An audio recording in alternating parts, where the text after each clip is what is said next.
آپ نے فرانس کے سفیر کے حوالے سے بات کی دوبارہ تعیناتی، جی کیا اس حوالے سے کوئی بیانیہ آپ اب دیں گے کہ کیونکہ کافی لوگ یہ کہہ رہے ہیں کہ تحریک لبیک پاکستان صرف بغض عمران کی وجہ سے باہر آئی تھی، اس حوالے سے آپ کیا کہیں گے؟ سفیر اگر دوبارہ تعینات ہو جائے تو کیا مطالبہ رکھیں گے کہ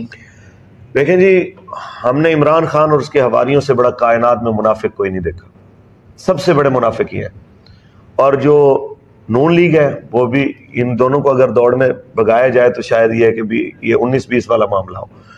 جس وقت ہم 2018 کے الیکشن میں آئے تھے، نون لیگ ہاری تو انہوں نے کہا کہ جی یہ عمران کو جتوانے کے لیے آئے تھے، اور جناب جس وقت ناموس رسالت کے معاملے میں ابھی ہم نے صرف بیان دیا، آسیہ ملونہ کا کیس چل رہا تھا، تو اس وقت نون لیگ والے کہہ رہے تھے کہ جناب دیکھیں نا ہماری باری یہ فیض آباد بھاگ کے آ گئے، عمران کے ساتھ ملے ہوئے تھے اس لیے نہیں نکل رہے۔ پھر ہم نکلے اور جو ہمارے ساتھ ہوا وہ ہم نے قیمت بھی ادا کی، 2 بار کریک ڈاؤن برداشت کیے، سارا کچھ دیکھا، لیکن نہ ہم نون لیگ کی خوشنودی کے لیے آئے تھے نہ ہم آئے تھے پی ٹی آئی کی خوشنودی کے لیے۔ یہ دونوں خباثت میں ایک دوسرے سے بڑے ہوئے ہیں، لہٰذا ان کے ساتھ بحث کا کوئی فائدہ نہیں ہے۔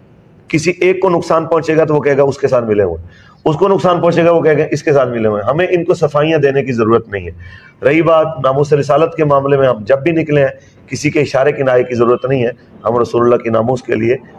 اپنے ایمان کی ذمہ داری سمجھتے ہوئے نکلے ہیں، اور اب بھی ہم نے رد عمل دیا ہے، اور مزید رد عمل اس سے زیادہ کتنا شدید ہو سکتا ہے یا کیا معاملات ہو سکتے ہیں اس پہ مشاورت جاری ہے، لیکن ملکی صورتحال آپ کے سامنے ہے، کیونکہ سیلاب زدگان کی جو صورتحال تھی